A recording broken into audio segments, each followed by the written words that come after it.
Welcome one and all to the 2020 David F. Peters Lecture.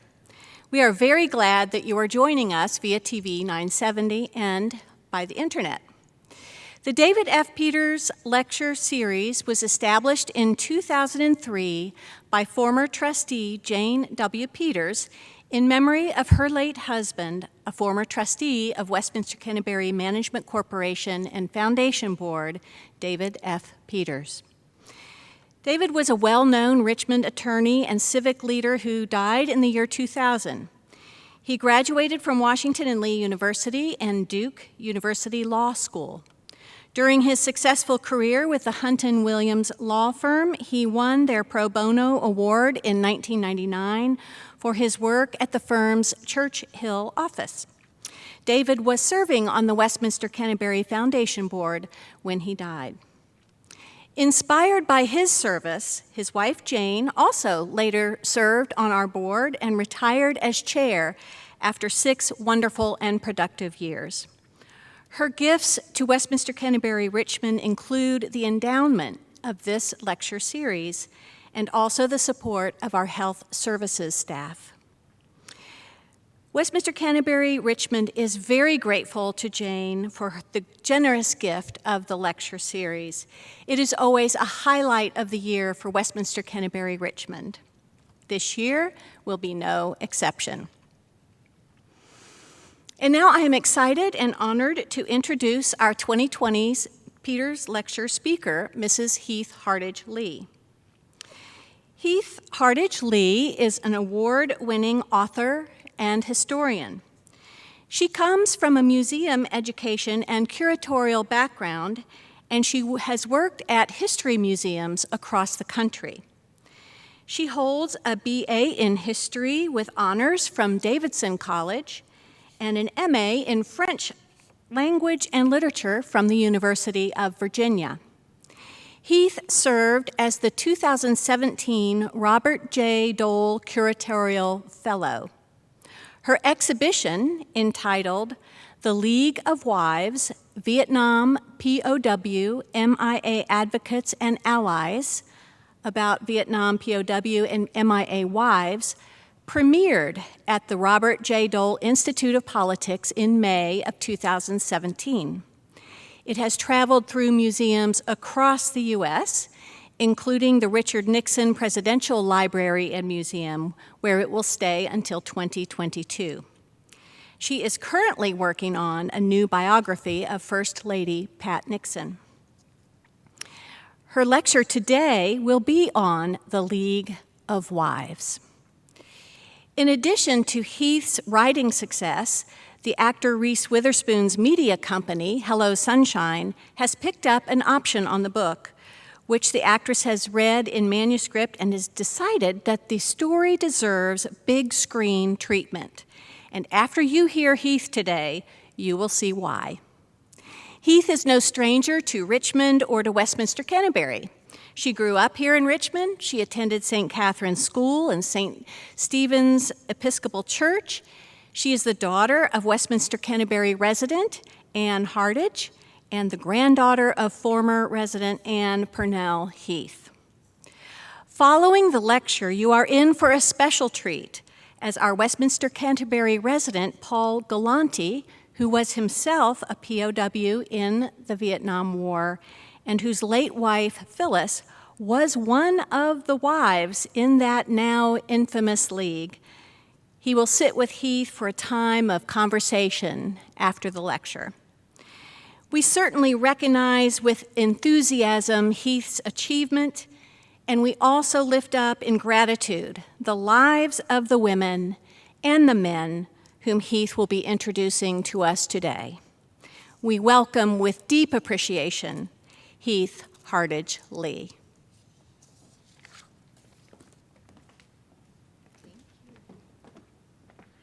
Thank you so much, Lynn. And I want to thank Jane Peters for sponsoring this lecture, and also her daughter Elizabeth, who is an old friend of mine from St. Catherine's, who's here today to attend. So we will jump right in and talk about the League of Wives. Now, some of you may remember this war, others may not. We might need a little refresher course because it's been a while. So I'm going to talk a little bit about the Vietnam War just to set the scene that we're going to plunge into with the wives and the POWs. So the American war in Vietnam was not the first. Vietnam was a French colony before that.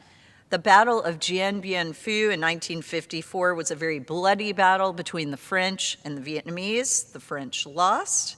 And the Geneva Conference of 1954 split Vietnam, as you'll see on the slide, into North and South. Ho Chi Minh was the communist leader in the North, the French-educated Emperor Bao in the South. The South wanted closer ties with the West. By 1955, Bao was out. He did not last long, and Ngo Dinh Diem took over as the leader of South Vietnam. President Eisenhower supported him, and he was sort of our man in the South, our ally against communism in Southeast Asia. Eisenhower had something, I'm sure you may be familiar with, something he developed called the domino theory, whereby if one country fell to communism, so would the others. So we felt that we needed South Vietnam and Diem as a hedge against that. So we began sending advisors to, U.S. advisors to Vietnam in the early 1960s to try to prevent the spread of communism and assess the situation. After Eisenhower, John F. Kennedy, as president, continued the Eisenhower policies in Vietnam. Then JFK is assassinated in 1963. His vice president, Lyndon Johnson, takes over, and by 1964, the U.S. has entered the Vietnam conflict in earnest by ground and by air. Now, to focus more specifically on the League of Wives and my book, this story focuses mainly on Navy and Air Force pilots who are shot down in the air war. Most POWs were pilots, not all, but the vast majority were Air Force and Navy pilots that were shot down and then captured by the North Vietnamese. There were also some Army and Marine POWs that were captured on the ground, but they were in the minority compared to the pilots. The heart of the story from here on that we'll talk about today takes place, though, on the home front with the wives and children of the POWs and later the missing in action. So we'll go on to the next part. So I am a curator as well as a writer and historian, and so I love artifacts, and I always tend to focus with my books on artifacts that come up in the research, and they also tend to work themselves into the story. And this was a prize artifact. This is the Navy Wife, which is a protocol guide. Definitely interesting to look at now. It's somewhat of a time capsule, and some of you may remember if you were married to a serviceman long, or not so long ago actually, back in the 50s and 60s, even before in the 40s, you may have encountered these protocol guides.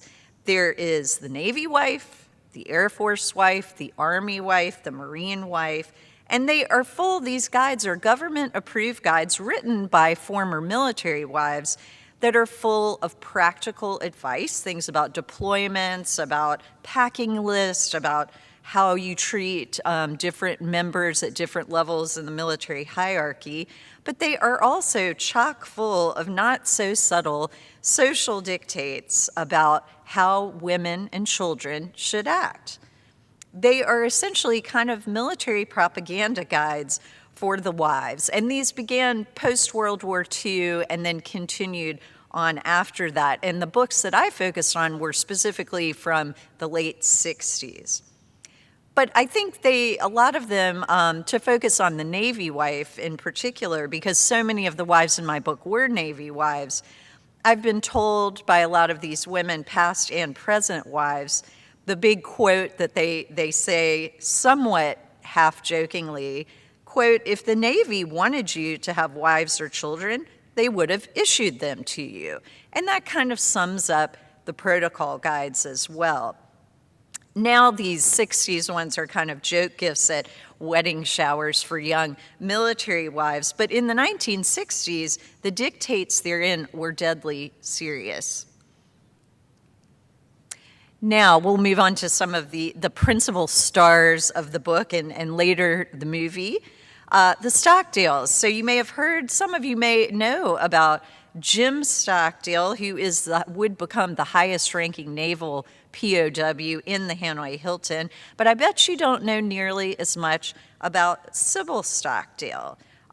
First, Sybil has a Richmond connection. She actually taught at St. Catherine's School, where I went to school in the 1940s, and her best friend and college roommate, Bebe Woolfolk Trice, may be well known to some of you. Bebe is lovely, and I interviewed her for the book, so there is a nice Richmond connection there. But back to Sybil and Jim, they are really the hero and heroine of this book. I call them in my book the ideal fighter pilot and the ideal fighter pilot's wife, and they truly are. They are completely at the center of the story, holding everyone else up. Jim was U.S. Naval Academy class of 1947, and he and Sybil are leading kind of this idyllic, wonderful Navy life in Coronado, California, where they're based, when Jim is shot down during the Vietnam War on September 9th of 1965. And as I said, he quickly ends up in the Hanoi Hilton and will become the highest ranking POW there. Sybil, on the home front in Coronado, is the highest ranking Navy wife. And not being in the military myself or coming from a military family, it took me a while to understand that in the military hierarchy, particularly in the 60s, the wife's rank reflected the husband's rank.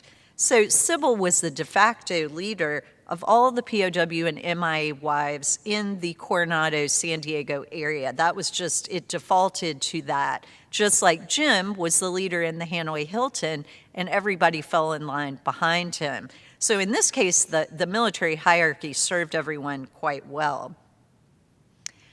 The POW MIA wives in that area all clustered around Sybil. She was sort of like the mother hen who comforted everyone and guided everyone when no one knew what was going on. And this would go on for years, the not knowing. She also starts what will become the National League of Families, the national lobbying group for POW MIAs. She is the leader and founder of this movement that starts in Coronado as an organization called the San Diego League of Wives. And I'll talk about how that spreads later. Eventually, she will be the League's first national coordinator in DC and lead the entire national movement. So she is the most important figure among the women in this story. Now we'll go from the West Coast to the East Coast and talk about another wife that was also extremely important in this story, and her husband. This picture, which I love, the children, the Denton children gave this to me, and I just love it. It's so glamorous. Jane and Jerry Denton in the late 1950s in France when he had one awesome deployment near Nice. This is pre-children also. They end up having 7 children, and look how happy they look pre-children here. They are very carefree. They are not yet captive to that situation. And she looks like Jackie Kennedy. He looks like Tom Cruise from Top Gun. They're just so young and beautiful. So I love this picture. Again, they're kind of in an idyllic situation. Jerry is also U.S. Naval Academy class of 1947, like Jim, and he and Jane are living this kind of idyllic Navy life based out of the East Coast, based out of Oceana down near Norfolk, that naval base there. Then Jerry is shot down in July of 1965, just a few months before Jim Stockdale. He will become the second highest ranking naval POW in the Hanoi Hilton. And the way they decide this, by the way, is grade point average. Jerry is 0.2 of a point behind Jim in the class ranking. So I always tell this to my children and others that maybe you want to study, although maybe you don't want to be the highest ranking POW because that involves lots of torture. So I don't know what that tells you. But I do think it's very interesting that the Naval Academy, it's still kind of controls that hierarchy. Even your grades determine that. So interesting how that falls into place. Later, Jeremiah Denton will become very famous for blinking torture, T-O-R-T-U-R-E. He blinks this with his eyelids in Morse code, and this is one of the first alerts that we have that the POWs are being tortured, and we'll talk more about that a bit later. But to get back to Jane, Jane is another huge leader in the POW MIA wives movement. She and Louise Mulligan are the big East Coast leaders of the movement, where Sybil is on the West Coast. And Jane Denton works with our resident here, Paul Galanti's wife, Phyllis, who I'll talk about too. Phyllis is in Richmond, and she comes to Virginia Beach, Norfolk area all the time to work with Jane and Louise Mulligan to try to lobby for their cause. Sybil is fiery and outspoken. She's a New Englander. Jane is from Mobile, Alabama. She's very soft-spoken. She's a Southern belle, but a steel magnolia. And I should mention, too, Mike Denton, one of her children, lives here in Richmond. I bet a lot of you know Mike. So these two women with very different personalities will work together to eventually rescue their husbands from the Hanoi Hilton, where they are both imprisoned. In terms of spiritual terms, the Dentons are particularly interesting from that point of view. Jane is a devout Catholic. Mass is her refuge, sometimes from her children. Sometimes she goes just so she can get away from them. So that is understandable with 7 of them. But she also, saying the rosary with her children, gave her a lot of comfort. Jerry is also extremely devout, and he writes in his own book about how his strong Catholic faith really saved him. He leans on that, I would say, more than most of the other POWs for comfort. So I found them very interesting from that perspective. Sybil, I would say, is less traditionally religious, but B.B. Woolfolk Trice told me a great story about when Sybil would visit her and stay with her here in Richmond. Sybil would go up to her room at night and sort of have a spiritual communion with Jim. It was just kind of her own version of communicating. And both she and Jane talk a lot about how at certain times they can feel their husbands communicating spiritually with them. So I found that very, very, very interesting and wrote about that in the book. Now, on to some political figures who are important in this story. Lyndon Johnson, as you'll recall, after JFK is assassinated, LBJ, former VP, takes over. He is way into domestic policy. His Great Society programs are his big push. Now, many good things come from this. Head Start, the Civil Rights Act, some wonderful domestic programs, which I must point out were all Kennedy legislation that he eventually does push through, so we give LBJ credit. However, his Great Society programs do not include POWs, MIAs, or their families. And they really don't include women, children, any of that. He really shuts the POW MIA wives out, will not meet with them. We do have this one photo op. This is the only photo that I could find of him with the POW wives. Sybil, you'll see with her white gloves on to the far right. And Sybil in her diary says, this was on North Island near Coronado, the Naval Air Station there. And she says, he stopped for a shake and a how do you do and got right back on the plane. And that was the last she saw of him. So he saw the Vietnam War as obviously a big impediment to his election. He was all about getting reelected. That's what many politicians do. So he was very focused on that. The war made him look bad, and he did not want to talk about the POWs at all. He also enforced something very strictly called the Keep Quiet policy. I can't blame this policy on Lyndon Johnson. This was a policy the government and the military had had for a number of years about families of the missing and prisoners and missing, that they were not allowed to say anything about the whereabouts of their missing son, husband, brother. This worked sort of in previous wars, World War II and the Korean War, because prisoners were not kept for very long periods of time. But during the Vietnam War, you may recall, some prisoners were kept as long as 8 years. It was impossible and ridiculous to think that the wives and children would not talk about the fate of their husbands for this long. And it posed a lot of dangers to the POWs to not be talked about, to be forgotten, and to the MIAs. So this policy ended up being very destructive, but we do have some heroines coming who will save the day on that. One other thing that's going on, I alluded to earlier, is the torture that's going on among the POWs. This torture happened to most everyone that was there because these prisoners were considered very valuable. The North Vietnamese did not want to kill them, but they tortured the heck out of them. It was absolutely horrible and a violation of human rights, as well as the Geneva Conventions of War. Our own government, LBJ and POW MIA Ambassador Averell Harriman, knew about this, and when I dug around in some of Harriman's papers, his attitude, he wrote himself, what good would it do for the American public to know regarding the torture? Well, that was absolutely the wrong call, and I'll tell you a little bit more about how the ladies blow up the Keep Quiet policy as we go along. Now, just a short visit to the Stockdale Home at 547 A Avenue in Coronado, California. This is a recent picture.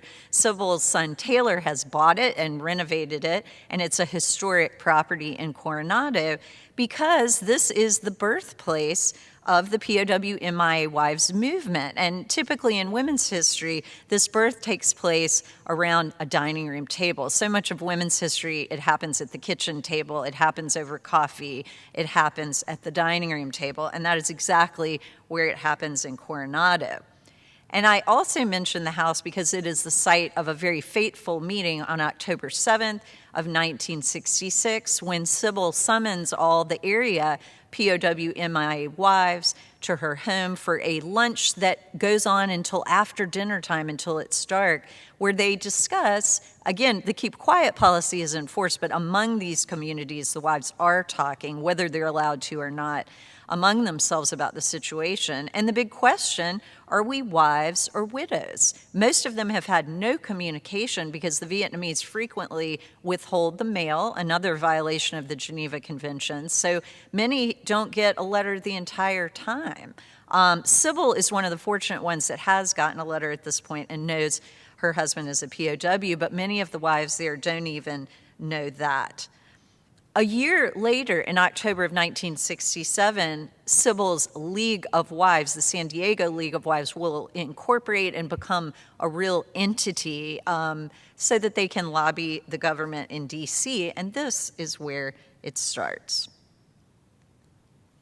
Now, one of my favorite people in the book, and I am working with Reese Witherspoon to make this a movie, so I have fun when I wake up in the middle of the night casting people. I'm sure they don't care what my casting suggestions are. But Bob Burress is kind of the Tom Hanks figure, someone upstanding, noble, but a little under the radar. He's got a little of the maverick James Bond in him, which makes me like him even more. He's a bit subversive. He is a naval intelligence officer that the Navy POW MIA wives call Uncle Bob. He's kind of a straight shooter. Most of the government people they're meeting are brushing them off or patting them on the head, telling them to go home, telling Jane Denton at one point not to come to D.C. because she might mess up the switchboard, just very patronizing. But Bob Burress sees these women for what they are. They are smart, they are assets, not liabilities, and he loves puzzles, and so he's always trying to think of ways to fit them into the puzzle to unlock the key to the Hanoi Hilton. His training is in naval intelligence. He has been a spy since the Cuban Missile Crisis, and I actually told his children that because we got his military records, and they had always kind of fought amongst themselves whether he was a spy or not. And I was like, yes, indeed, he was. So that was very exciting for us to finally confirm that. Again, he was just one of the few men who listened to the women, took them seriously, and used them as assets. He saw the State Department behavior, particularly from Averell Harriman, as obstructive, unhelpful, and above all, uninformed. And then, most importantly, he taught Sybil, Jane Denton, Phyllis, and others how to code secret letters to their husbands in prison. And I do take pains in the book not to talk about exactly how this happens. I try to leave the mechanics of that out of the book because this coding is still used as the basis for some coding today. But all you really need to know is the wives and husbands entered into a situation where they were coding letters back and forth so that naval intelligence could know what in the world was going on there. That was really one of their only windows into knowing the situation. And I'll talk a little bit more about that in a minute. So here is Sybil in a beautiful picture with roses. Now, they were actually yellow roses. You can't tell from this black and white picture, but this is part of the coding we were talking about a little bit ago. By the fall of 1966, Sybil is working with Bob Burress to code her first letter to Jim. Every time she wrote a coded letter, and not all the letters she wrote to him were coded, but the ones that were would always be accompanied by a photo with roses in it, some kind of roses. And this, eventually, Jim learns, it takes a while. She has to train him to recognize this, but he eventually figures this out. And he's a smart guy. It doesn't take long. He's got a lot of time in solitary to think about it.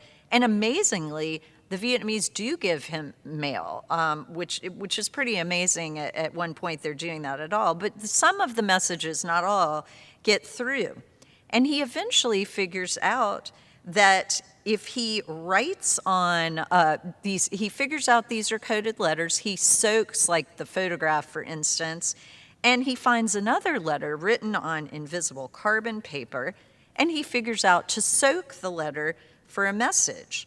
Then Jim could dry out the letter and write back between the lines. There was also a lot of double speak and other things in the letters that indicated to him this was a coded letter. So there are various ways to do that. And Sybil and Jim in their book, In Love and War, describe it in a lot more detail than I do. So you can also read that, which is a wonderful book for further information.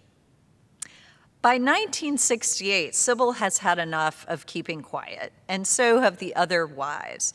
She decides, with the knowledge of naval intelligence, she is going to go public with her husband's story.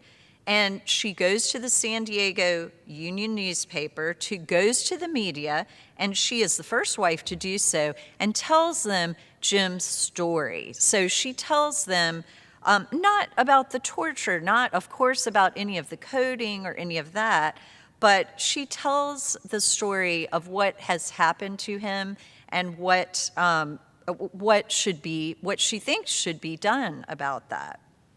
Her quote is, "The North Vietnamese are violating the Geneva Conventions of War, and the world should know." So it's vague enough to indicate that something is going on that is amiss, but not so specific as to talk about the torture. And she makes some general references also to just the fact that the North Vietnamese were not observing the basic agreements signed in the 1957 Geneva Conventions of War: adequate food, water, medical care, and mail. They are not getting any of that. So now we'll move on down the timeline to another POW wife who's on the cover of the book and who has done many talks with me around the country, Andrea Barker. She is an Army POW wife and a founding member of the National League. She comes into the story a bit later than Jane, Phyllis, and Sybil. She is a Baltimore Army wife. Her husband, Donald Rander, is captured in the Tet Offensive in the city of Hue in 1968. So this is a bit down the timeline. He is an Army intelligence officer. He is an enlisted guy. So most of the other POW wives are officers' wives.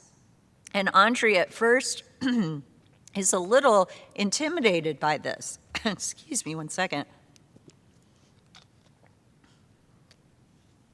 She's at first a little bit intimidated by this, but she quickly comes around to find her own strength in her abilities. She is a very smart, savvy woman, particularly with the media. And she joins Sybil, Jane, and Phyllis and the other POW MIA wives in this movement. She will be the only African-American woman that is a founding board member of the National League of Families for American Prisoners and Missing in Southeast Asia. That is the national group that comes out of the local group, the San Diego League of Wives, that Sybil has founded and that Jane and Phyllis and Louise Mulligan are working on the East Coast. They all kind of come under that umbrella later, and both Jane, Denton, and Andrea will be on that founding board together. Sybil is the first national coordinator, and this national group is organized and incorporated in DC in 1970. Andrea also talked a lot to me about her strong religious faith and how this helped her cope so much during the Vietnam War. Church was a constant in her life and in her children's life. And also, she also tells me a story, even today, Andrea and her children, right before each meal, they always pray for the MIAs. Since, her husband, Donald, was lucky enough to come back, so many of the MIAs were not. So I think it's wonderful that even today, they keep the MIAs in their hearts. So, President Nixon, you notice that Lyndon Johnson is gone here. In 1968, LBJ decided not to run for president. The Vietnam War was the thing that put a nail in his political coffin. Nixon wins, and you may recall that Nixon had lost the 1960 election to JFK. He was devastated by that. He had about 8 sort of wilderness years, and he makes one of the greatest comebacks in political history when he wins the 1968 election. He will be very different than LBJ in terms of the way that he responds, the way he deals with the POW MIA wives. He responds very quickly to the National League lobby, and this is in part because of two other politicians, Kansas Senator Bob Dole and then the governor of California, Ronald Reagan, who both warn him that these ladies will probably kill him if he doesn't respond quickly. So he is forewarned that the ladies will be on the warpath if they are not treated better. And they are a very important voting bloc, part of that silent majority that Nixon will talk about down the road. So he wants them on his side. Unlike LBJ, Nixon also sees them as assets, not liabilities. So it's quite a different scene. The very first days he's in power as president, right after the inauguration, Sybil Stockdale leads a telegram in, and Sybil and hundreds of MIA POW families telegram into Nixon saying, you must pay attention to the POW MIA situation in Vietnam. You must do it. And to Nixon's credit, he and his staff personally respond to every single one of these thousands of telegrams. And I know this because of Phyllis Galanti's papers at Virginia Museum of History and Culture, which I spent weeks going through, and she had kept at least 20 of these telegrams, and they were personally signed to Phyllis. So it's a sea change, and Sybil Stockdale has a great quote in her diary about this. After Nixon wins, she says, quote, dark, dark days under Johnson. bright sunny days under Nixon. So it's a very different view of Nixon than we typically get. In the picture, you see Nixon surrounded by the phalanx of Amazons, as I call them in the book. He's surrounded by, you'll see Andrea on his right, you'll see Sybil on his left. To Sybil's left, we've got Louise Mulligan, Carol Hansen, and then to the far right, Pat Mearns. And on either end are the MIA wives, and the 3 POW wives are closest to him. This is a December 12th, 1969 Go Public conference. Now, you'll recall that Sybil went public on her own long before this, but now the presidential administration with Nixon is on board, is amplifying this cause, is supporting the women the way that they should have been supported all along. So as you would imagine, all the POW MIA wives and the POWs who returned are super Nixon fans. Moving along in time, now we have Sybil Stockdale and the lovely Phyllis Galanti to the right of President Nixon. Sybil is next to Henry Kissinger, and then Maureen Dunn to the left, who is an MIA wife. Now, they are meeting with the president. They look very happy, and they're all chatting and laughing here, but this is a very serious meeting. Sybil, Phyllis, and Dunn, I think I said her name wrong, Maureen Dunn, meet here on May 15th, 1972. And at this point, the war has been going on forever, for years and years. And the POWs have been in the Hanoi Hilton and related prisons for just years now. So they have had it, despite the smiles on their faces, and they are there as National League of Families representatives to lobby everyone once again to stop this endless war. And what's so great is the men are listening. Nixon frequently comes to National League meetings.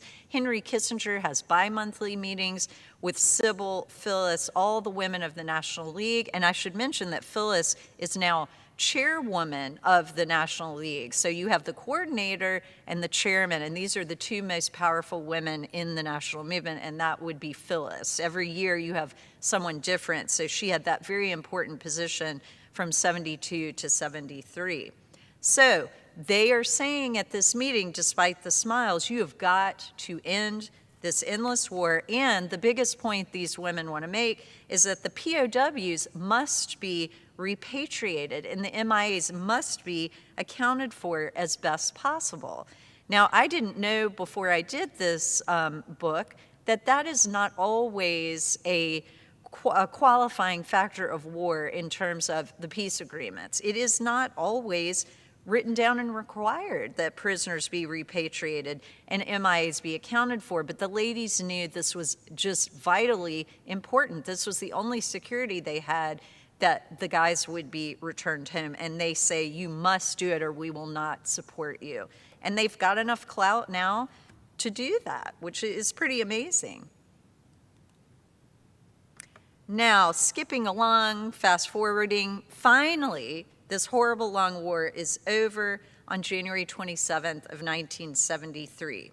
The peace treaty is signed in Paris with Henry Kissinger negotiating this, with an agreement that the POWs be returned and the MIAs accounted for as best possible. So the women have achieved one of their primary goals, probably the primary goal, by having that in the peace agreements. Jerry Denton returns home. The POWs start returning home in February and March of 1973. And here we have this wonderful picture of Jerry and Jane Denton reunited at Naval Station Norfolk on February 15th, 1973. And I love this picture because you can just see how joyful, how relieved, how unbelievable it is that they're finally together. I mentioned that the Dentons had 7 children, and now they have 2 new daughters-in-law that are here. So it is a big, happy crowd, and they stay up all night with Jerry as he kind of debriefs the family on what has gone on all these years he's been gone.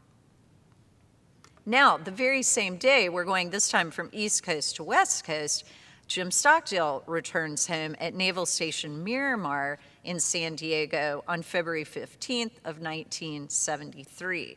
Now, Jerry looked pretty pretty good when he came home. But poor Jim Stockdale was just a bag of bones. His children told me it was like hugging a skeleton.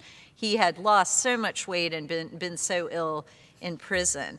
The good news is he fattens up really quickly, leads a long, productive life after this, so not to be too negative, but it was a bit of a shock to see him originally. Now, the funny part of this return home photo, I noticed immediately the Stockdales had 4 very rambunctious, active boys. And I noticed that Sid, one of the middle children, was not in the picture. So I said, Sid, I'm in touch with the boys. And I said, where are you in this picture? And he sheepishly admitted that he was at the Kent school, the boarding school in Connecticut, and he had a championship hockey game that day. So it was necessary to compete in the hockey game. Unfortunately, they did not win, but this is a sporting family. You got to go. We all know that have children, sports are American obsession, I think. So anyway, he goes and plays the game, doesn't win, but gets on the plane, comes home, and they have a wonderful steak and ice cream dinner all together that evening. Now, this is very glamorous, and I spent a lot of time at the Nixon Library working on this book, and I got to watch a lot of the original tapes of the Nixon POW return gala on May 24th of 1973. So one of the last things that President Nixon does before this little thing called Watergate that happens is he and Pat Nixon host this POW gala. And even today, it is the largest gala ever held at the White House. There were a total of 1,300 POWs and their wives or girlfriends. Each POW could bring a female companion. Some even brought their mothers. So 1,300 guests total. The White House dinner took place on the South Lawn under tents, these beautiful gold and red striped tents with crystal chandeliers. You can see the chandeliers kind of hanging in the background there, hanging from the ceiling. Now, it was pouring rain. A lot of the ladies I interviewed said their heels just got stuck in the mud, but nobody cared. It was such a joyful, wonderful occasion. There were movie stars there, John Wayne, who was a big POW supporter, entertainers like Bob Hope, politicians like Henry Kissinger and Bob Dole, who had helped return the POWs. It was very glamorous, and I've been told everyone was kissing Henry Kissinger, and he was covered in lipstick. He also brought a Playboy bunny date to the dinner, and I actually asked him about that when I interviewed him, but he didn't really respond to that. So Nixon, again, as I told you, has political problems with Watergate looming, but he, I think, is genuinely very supportive of the POWs, genuinely moved when you watch him giving the toast.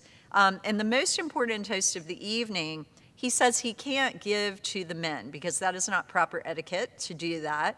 So instead, as he should, he gives the toast to the ladies in my book. He says, quote, "Gentlemen, to the first ladies of America, the first ladies." And that is also the dedication in my book, in the League of Wives, to these amazing ladies who are real patriots and heroines. Now, I can't end with that glamorous gala. And when I first researched the book, I thought, oh, the Nixon Gala is the way to go. That is the best ending. It is a very Hollywood kind of ending. But the saga really doesn't end here, and I would be very remiss to end it there because there's important other things we need to deal with. The reality is that many American servicemen who served in the Vietnam War never come home. As of today, there are 1,587 missing servicemen and several missing service women from that war who are still missing, whose remains have not been returned. The MIA wives are kind of left to pick up the pieces at the end of the war. They don't have any closure. They often feel isolated, left out, and ignored. For example, the MIA wives are not invited to the POW Gala. And I know the people in charge felt terrible about that, but that was kind of a PR situation I don't think they felt they could solve. So they feel very left out. The POW wives also quickly leave the National League of Families, and the MIA wives are kind of left holding the bag, left to run the organization, which still exists kind of in a different form, but still exists today to bring MIA's remains home. Saigon falls in 1975, and this also ends the MIA searches for years. And of course, Nixon is out with Watergate, so they don't have that ally there to continue pushing for accountability for the MIAs there for many years. However, I want to leave you on the uplifting part of the story as the end, with a few takeaways about the heroines of this book, the League of Wives. Sybil and her League of Wives empowered themselves to change history. They rejected the keep quiet policy and went public about the POW treatment, saving POW lives and helping to stop the torture and improve prisoner conditions. No less a source than Senator John McCain, who I interviewed in 2016, told me that the POW MIA wives' advocacy made all the difference in the treatment. He told me that in 1969, the torture stopped immediately. He was moved from solitary confinement to a cell with 25 other men. He got better food, medical care, and mail. His quote, "It was like a light switch going on. It was not gradual." The women's work, he told me, had saved lives. He agreed that the keep quiet policy was absolutely the wrong foreign policy call. Going public, using the media to talk about the women's story, to talk about the men's story, is one of the big things that saved them. Embarrassing the North Vietnamese into some form of compliance was huge.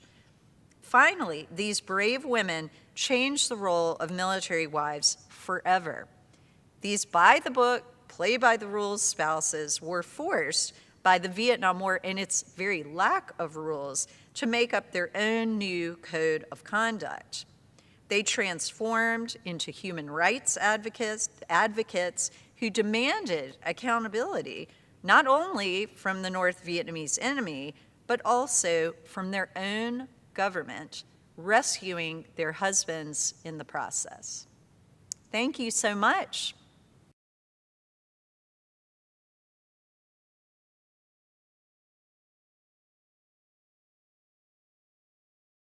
It's so great to see you again. Heath, good seeing you. Yes.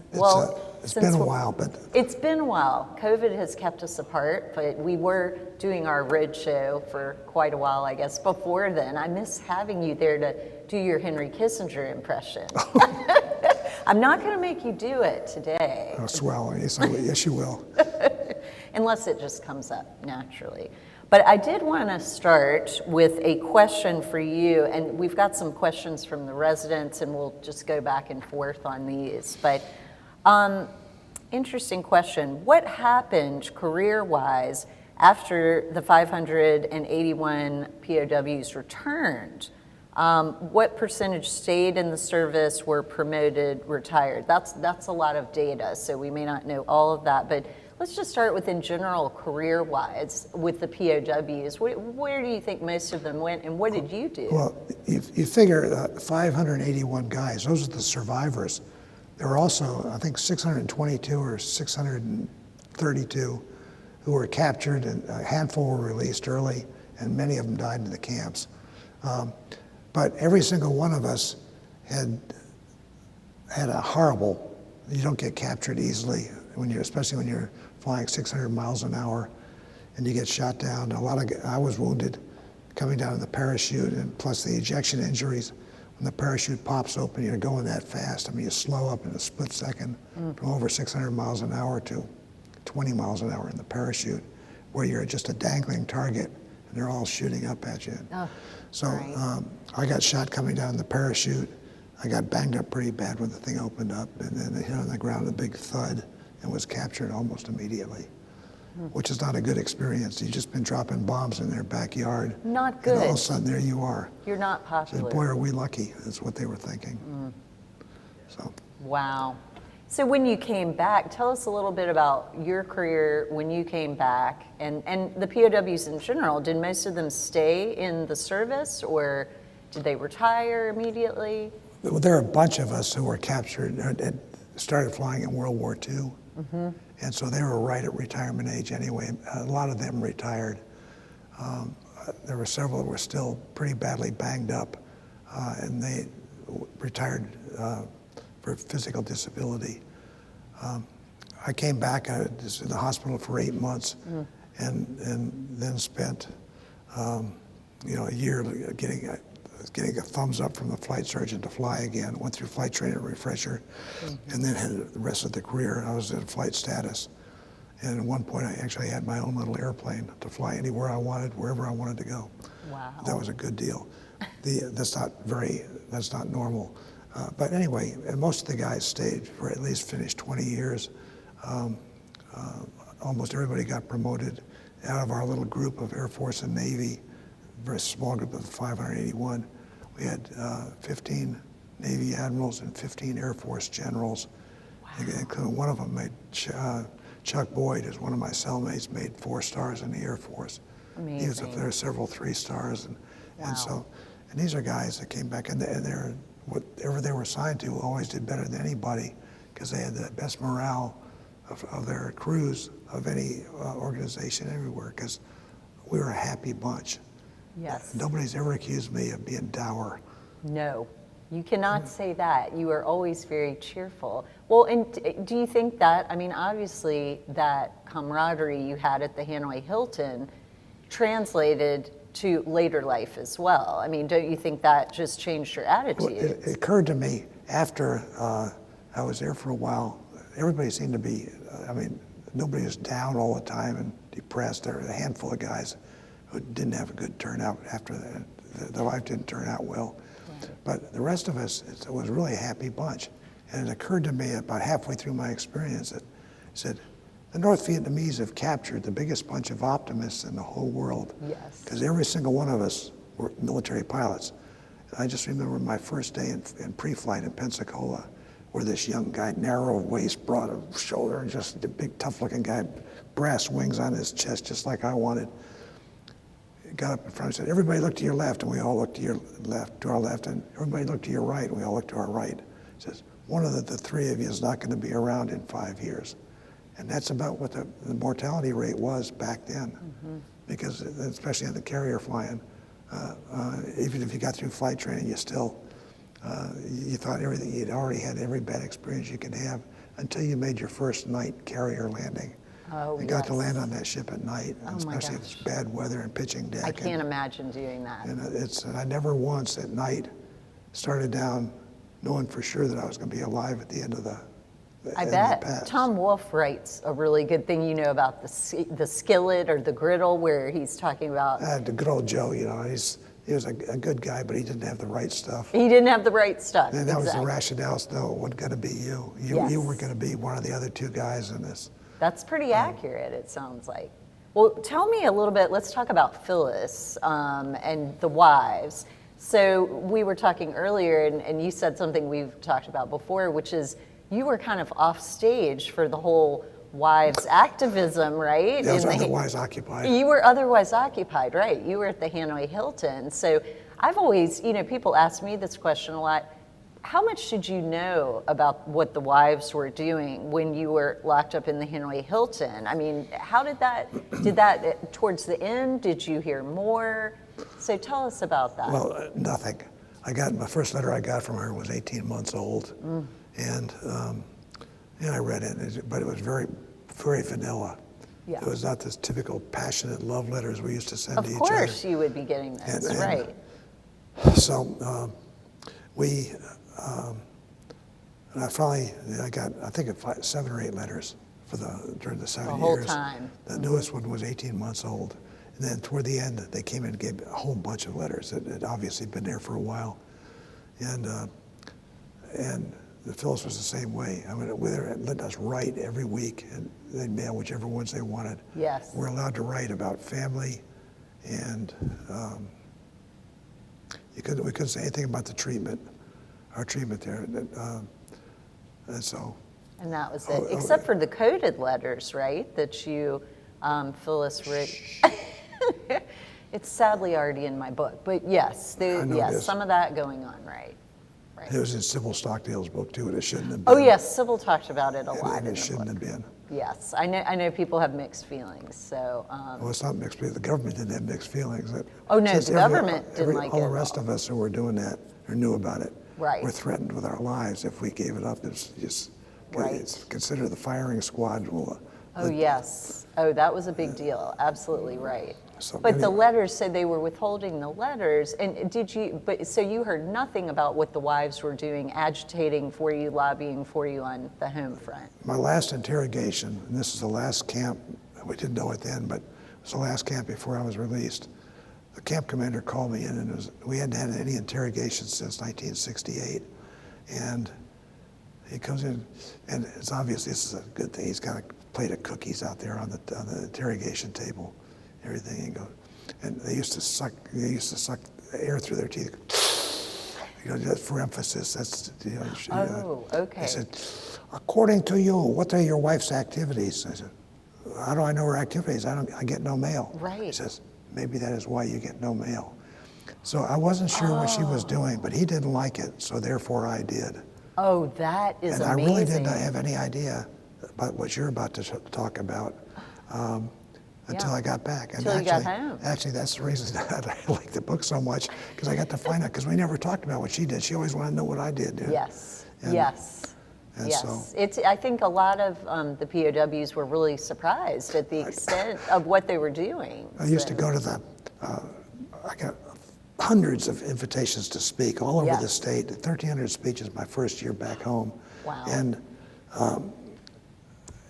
they're all the same thing. They all say, that little lady of yours, boy, she just did a good job when you're there. So that's all it was. It would stop and she wouldn't say, Phyllis, first of all, she hated the term. So whatever he was going to say, we're going to talk about with her. She was not interested in talking to him. Really? So she didn't like to be the little lady. Oh yeah, well, I can see that completely. She was a lot more than that. Just amazing what she did. Fearless Phyllis towards the end. Yes, everyone called her that, which I like. Yeah, fearless. Well, no, I did call her that. The Richmond News Leader, which really tracked her and helped her. It gave her a lot of editorial help, and plus. Yes. Your no friend matter what Ross McKenzie did so he much did. for getting that in the paper. Yeah, speaking of that, since we're here, the reason I'm here is because Phyllis's mother was here for 15 years. Oh. And she died here, and it was a Oh, great I didn't know experience. that. I used to come over all the time, and she'd be sitting up in healthcare, and there's all these little ladies in her own all dressed. They used to make them get real dressed up. They're just sitting there looking at each other. And I'd come in and just light the whole place up. Oh, I bet. And I actually got along better with her than I did with her daughter sometimes. Yes, that happens sometimes. Anyway.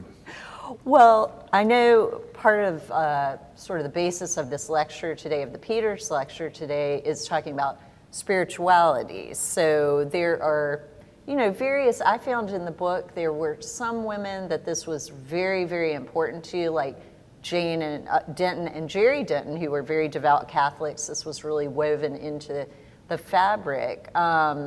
But I don't know that that was the case for everyone. Tell me about Phyllis and sort of spirituality. Well, first of all, most of the leaders were military. So we had these admirals and Denton and Robbie Rice. Those guys were all flew in World War II. So they were very senior officers, and they made admirals and generals after they came home. We were oogs. I mean, I was, graduated from college in '62. That's way after World War II. Right. And went through flight training and stuff, and was a flight instructor, and then went overseas and got shot down. That was my military. I mean, I was raised in an Army family, but that was my military experience. Was that about 2 years. Right. And so we really didn't know much, but the senior officers did, and we were together. They wouldn't let us communicate, but we learned how to communicate surreptitiously. Yes. And they initially had taps on the wall, which you can't tap in Morse code, so we had to develop our own code. Yes. First thing you did when you got a new guy shot down, you taught him how to tap and how to do that. Mm-hmm. But then we started talking to each other, but very quietly and again surreptitiously, because you had to be careful, you didn't want to get talk. get caught. And we'd sometimes talking on the walls with our ears against a cup. Yeah, the cup. 'Cause I've heard that to amplify. The sound would come through and just sort of whisper. But we learned a lot. I didn't go to the Naval War College. I didn't have any of those advanced schools or anything else. But I lived with guys who had. I lived with all these future admirals and stuff like that.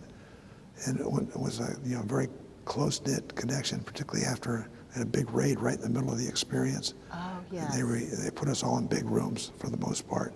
Right. And they still had small rooms for punishment, but we were in big rooms.